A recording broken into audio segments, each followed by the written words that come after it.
Une place de la Bastille transformée en fête géante. Comme si pour ce 1er mai 2013, il fallait oublier la crise et l'austérité. Il n'y a que ce mot à la bouche de tout le monde, la crise. Oui, on s'en fiche un petit peu de la crise. Il faut faire autre chose, penser à autre chose. Cette année, chose rare pour une fête du travail, les syndicats sont divisés. La CGT et la FSU mènent le cortège à Paris sans la CFDT.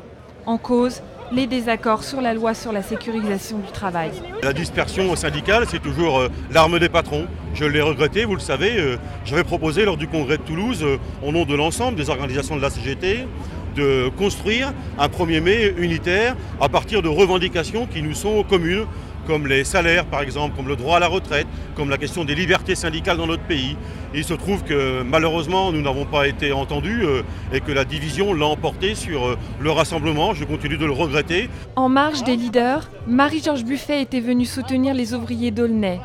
Pour eux, pas question de parler de division. À l'usine, dans la grève, il y a des camarades de la CFDT, des camarades de Sud, il y a la CGT, il y a beaucoup de non-grévistes. Je veux dire, la division, elle sera vaincue dans les grèves, dans la bagarre. Parce que même si les syndicats sont divisés, c'est à travers les grèves, à travers les luttes, finalement, que les ouvriers se retrouvent, quel que soit le syndicat dans lequel ils militent.